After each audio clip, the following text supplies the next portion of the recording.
What's up guys, welcome to Katawa Shoujo part 30. When we left off it was the transition, now we're in the next day and Lily's leaving. Right then, are you taking the bus, Lily? Lily motions to a large suitcase standing beside her. I'll have to take this with me, so I've booked a taxi. It'll meet us at the school gates in about 5 minutes. I see. Lily reaches down and feels out the handle of her suitcase. Its weight causes her some difficulty, so I quickly offer to take it myself. That is awfully kind of you, Hisao. She has no qualms about accepting, and I end up picking it up. It's not what I'd call light, but it's not exactly heavy either. I don't think I'll have too much trouble carrying it. Well, thank you. Then, we should hurry, though. If the taxi leaves, then it will take quite a while to book a new one. Are you ready, Hanako? Yeah, let's go. We rush to the gate as fast as we can, only to find that the taxi is yet to arrive. Well, nothing like a bit of exercise in the morning. The nurse told me that I should be doing that. I think he probably had other things in mind, Hisao, and probably with more regularity. Do you intend to be helping people with their luggage every day? I guess not. Looks like we've got a bit of a wait anyway. How long should we wait for the taxi before calling him again? I would say another 10 minutes, but they've never let me down before. They're probably just in traffic. Okay then. So, how long is the flight to Scotland? About 16 hours, if I remember correctly. It's a bit hard to tell with the changing time zones. So long. It's now that I realize Hanako's been unusually quiet, even for her. She doesn't handle stress well, so she's looking really uptight. Yeah, I can't imagine being on a plane for that long. I've only ever flown on a short family holiday up north, so it really is quite hard to fathom. If Hanako spent so much of her childhood in an orphanage, she's probably traveled very little, let alone flown. It's not too bad. I'll spend most of it either asleep or catching up on my English. I hardly use that here, so I need to refamiliarize myself with it a little. Will your accent be a problem? I wouldn't worry about that too much.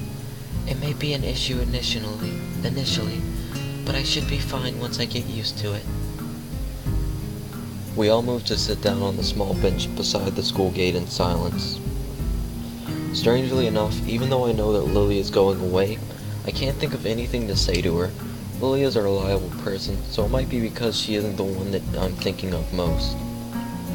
Lily might not be able to see it, but Hanako's chewing her fingernails nervously. I move to talk to her, but can hear an engine straining up the hill before I get the chance. I think the taxi is on its way. Well spotted, Hisao. I only just heard it as well. A small wave of pride washes over to me. To have noticed something at the same time as Lily must mean that I've become more aware of my surroundings. Anyway, we won't have to call the taxi company, nor worry about missing Lily's train.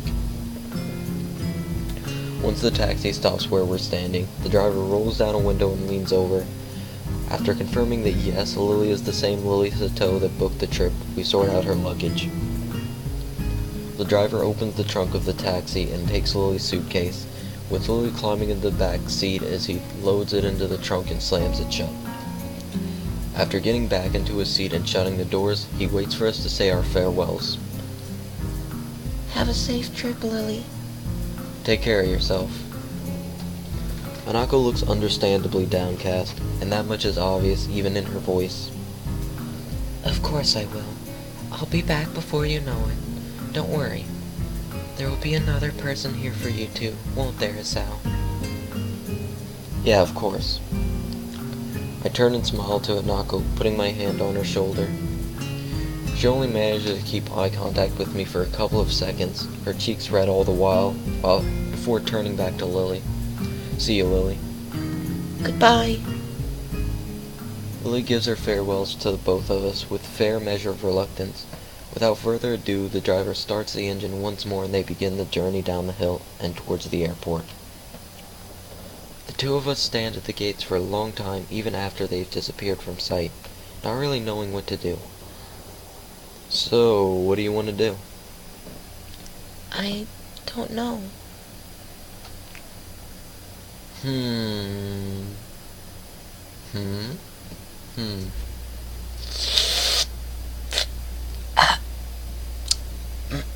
I think fuck it, going with this one. The bus stops standing by the school gates like a mute sentinel puts a strange idea in my mind. Do you want to head into town and look for a bookshop or something? We have the rest of the day free. It's a long shot, as Hanako doesn't really like going into the city. I count the fact that we managed to get her out there even when it was so dark as a small miracle, but I genuinely want to spend time with her. God, I hope I chose the right choice. Anyway, she's likely to just refuse and get back. Actually, you know, just forgive me.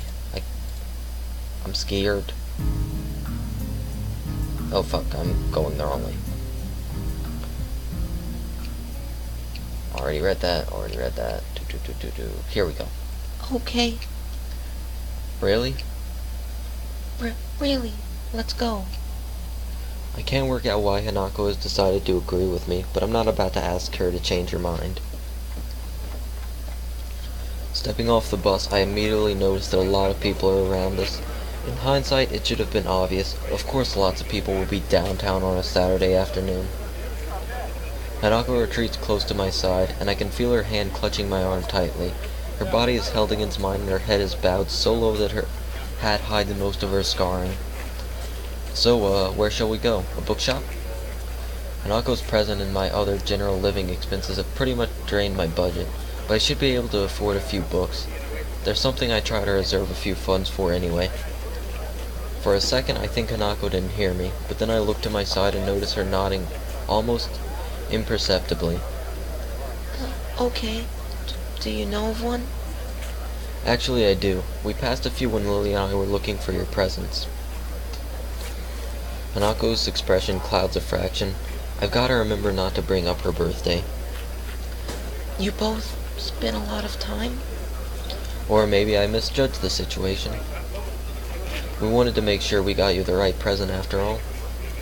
Hanako smiles and blushes a bit. It's a small treasure when she does. I agree. Anyway, there should be a bookshop just up ahead. You want to check it out? Sure. The crowds start to build as we head towards the bookshop along the raised walkways. Hanako latches her other arm onto me as well, making our progress a little slower. As we walk, the sound of traffic makes me think of a possible distraction for her. I was wondering, Hanako, have you thought yet about when you're going to learn to drive? Driving? Yeah, you're kind of lucky in a way. There aren't a whole lot of students in Yamaku that are allowed to drive. It's not the best topic of conversation, but I want to try and distract Hanako from the situation. She's really highly strung right now. Then again, all I've done is make her feel awkward, since she's probably never thought about it. Wish I hadn't said anything. Before long, we are before one of the bookshops Lily and I passed by during our search. What kind of self-respecting bookshop closes on Saturdays?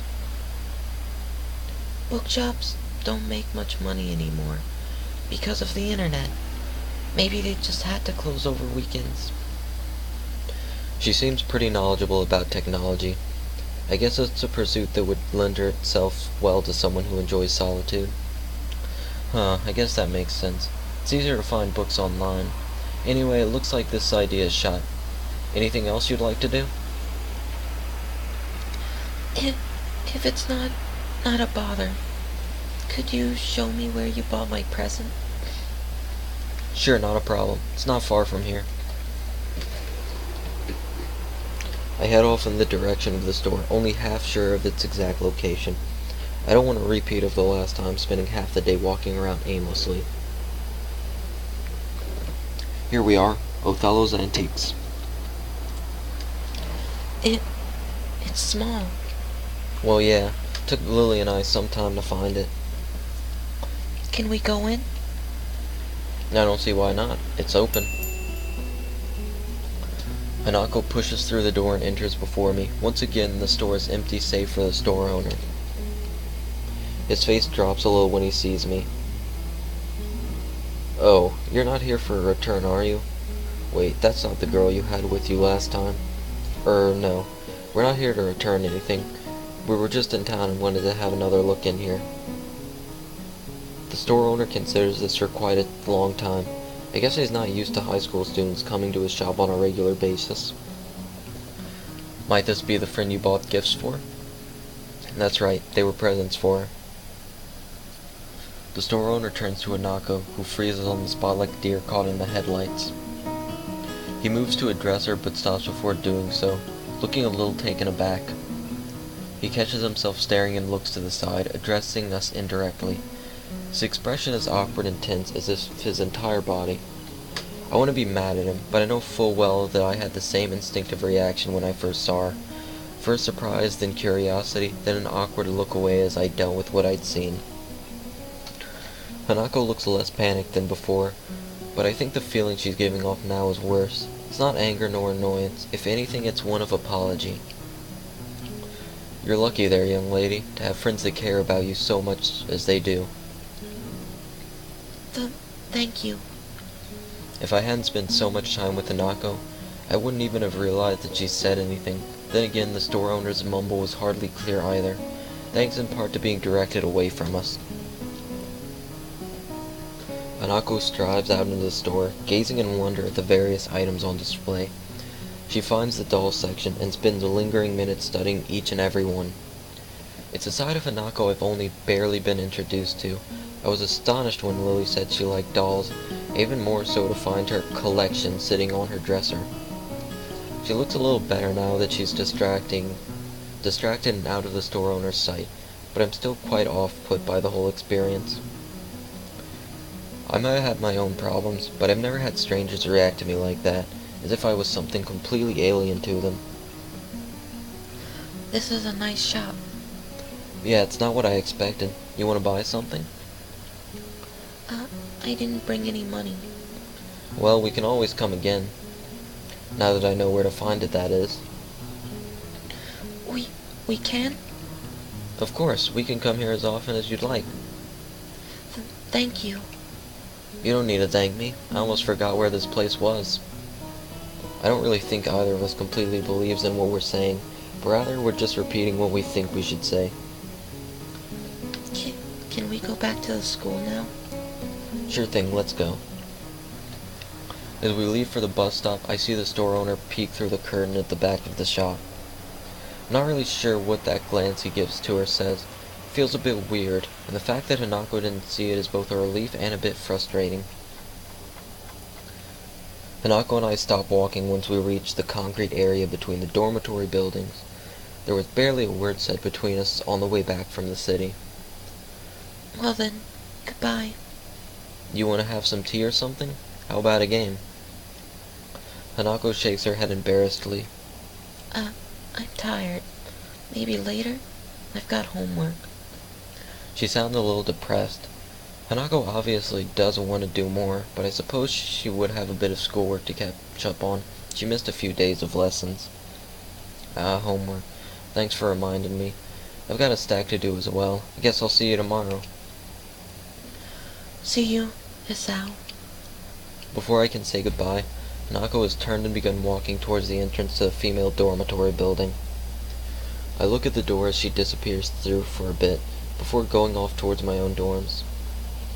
Today was a tiring day. Oh yeah, next chapter. I think this is this is the last act. So, let me think. I give it best 13 more parts before it's over.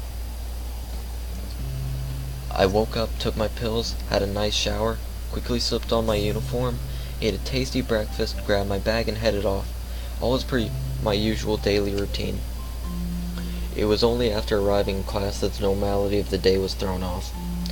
After taking my seat, I watched my classmates trickle into the room over the next hour, until every empty seat was eventually taken other than Hanako's.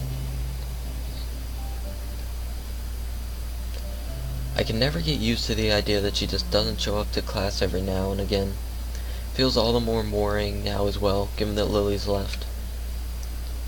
As Muto continues to drone on, I find my gaze flicking every so often to her seat, as if she might appear there any moment now. Nobody else seems to care at all about her absence, but they have little reason to. Hanako being absent from class after all is perfectly normal, or at least it was. Her attendance hasn't been all that bad from what I've seen in my time here, but it was apparently much more spotty beforehand. This is also an ominous time for her to be gone. It's the day before her birthday, and my suspicions are starting to rise. After the breakdown she had in class when it was mentioned, an increasing amount of my thoughts is taken up by how I can help her, but in the end, I feel like I can't do anything. The bell heralding the beginning of lunchtime rings out, shaking me out of my thoughts. A collective sigh of relief can be heard from the class, though Muto looks quite put off. He dislikes being interrupted in the middle of his exciting lectures after all. Blah. Just when I was wondering what I should do on lunch break, given that Hanako and Lily aren't here, the solution presents itself. Afternoon, Hichan. Afternoon, Misha, Shizune. You both look bright as ever. Shichan wants to know if you'd like to have lunch with us today. Sure, it'll be good to have some company. The cafeteria hums with activity, much like my old schools did. Yamaku is different, though, in how strangely civilized the lunchtime rush is. What one would expect to be an unruly mob chomping at the bit to get to the serving area is rather a neat and organized line. There's a small amount of jostling, and people's heads are often craning around to check on what's up ahead, but it's pretty subdued. This is due, no doubt, to the very serious rules regarding such matter in this school. The same strict discipline is observed when students move in the hallways or come to and from their dormitories and the school gate. Amy does not pay attention to those rules whatsoever. While the reasons for it may be slightly off-putting, I've come to quite like this sense of order that's enforced in the school. I don't really like being told by Shizune and Misha to get their lunches, though. I feel a little used as I take a seat at the table where they're sitting, plunking their food down in front of them. Sweetbread and strawberry milk for Misha, a bowl of ramen and juice for Shizune. I heave a sigh of relief as I put it all down, after the significant difficulty I had carrying it all in addition to my own lunch. Thank you. Misha claps her hands together before popping open the wrapper and digging into her bread ravenously. Shizune simply gives an appreciative nod before giving her steaming ramen a stir and blowing it on a little to cool it off. I open my own lunch, another packet of sweetbread, and take a bite before washing it down with some juice. This bread is very sweet, so much so that I end up forcing myself to stomach it just to get the experience over with. Midway through, I decide to take a break from the difficult task and ask what's on my mind. So, I'm guessing you two had a reason to drag me down here? You two seem to always have an ulterior motive after all. What do you think, Fawn? We won't have any full of motive. Her mouth is full of sweetbread as she speaks. It's a pretty unpleasant sight. Shizune looks a little grossed out before going back to eating her ramen. I wait until Misha swallows what she has in her mouth before speaking again. You're not buttering me up to make me work with you after school? Nope. Not trying to extract information from me that I might not want to give? Nuh-uh. Fine, you win. I guess you just wanted to eat lunch with someone as intelligent and handsome as me then. That's it, Hichan. You got it. Shizune looks unimpressed as Misha finishes signing our conversation, and sucks in the last of a long noodle. She signs her own thoughts. Hichan says you shouldn't be so suspicious of us. She's just doing her duty as class representative after all. How is she, or are you doing that? As much as I hate to admit it, it looks as if I still have trouble communicating with Shizune. It should be a simple matter of keeping eye contact with her and addressing Shizune instead of Misha in my speech. But when somebody else is doing the talking for her, it's a surprisingly difficult task. It's the class representative's job to ensure everybody's doing alright in class, isn't it? Not really. Wait, how is making me get your food ensuring that I'll do well in class? Shizune huffs and adjusts her glasses disapprovingly. So this is the thanks we get for giving you companionship during lunchtime? That's a total dodge of the question. Wait, hang on. How did you know that I... Lily's away and Hanako is absent, and since those two are the only people you hang around with, you also made it kind of obvious to see. Ouch. I may well have done that, but she didn't need to rub it in. Maybe this is payback for before. Right, well thanks, I appreciate it, and that isn't sarcasm. The two nod, and we get back to finishing our meals. Feels a little embarrassing to be accompanied just because they noticed I was lonely, but it isn't as if they're strangers either. It isn't long before I finish the last of my bread and start on the last of my juice, and as I do so, I find my mind wandering back to what I'd been thinking about before the two interrupted my train of thought. It feels like I'm the only one in class that so much as acknowledged as Hanako's not being there. It felt like this the other time she'd skip class, but now it's even more acutely annoying. Does anybody care if she's happy or not? Have they just written off any possibility of helping to make her better? Even Muto doesn't try to keep her in class, and I'm still not wholly convinced by his reasoning. Hey Hachan, is your juice past its expiry date? What? You were pulling a weird face, like this.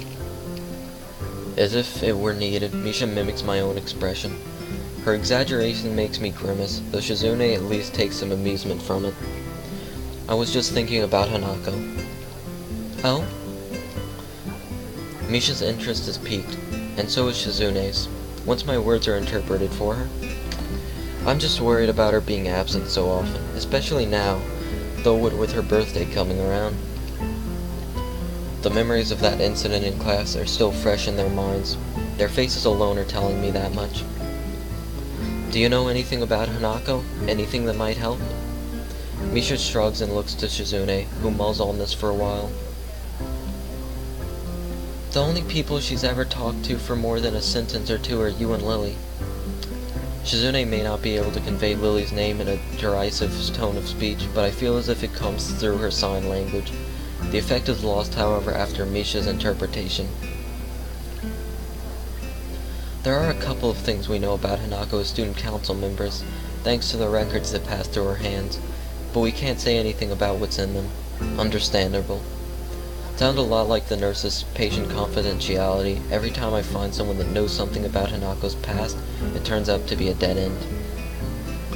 The only way I'll ever find out is by asking her. I don't know if she'll let me know such things, but if it's for her sake, I have to at least try. Don't worry about it, Hachan. It happens every year after all. That doesn't remove my sense of worry at all. I still feel a little at fault for what happened in class, but this feels like it goes further, even without their confirmation of the fact. Misha notes my troubled expression, her own usually happy and reassuring face dropping. Everyone has problems they have to deal with, right, Hachan? Yeah, I just wish I could help Hanako more with hers. With that, the conversation trails off on a depressing note. Eventually, Misha manages to pick up the mood again through her usual bright and bubbly antics, but my mind remains focused on Hanako. I'll go check on her later. Gonna end the part there. Thanks for watching, guys. I'll see you later. Peace.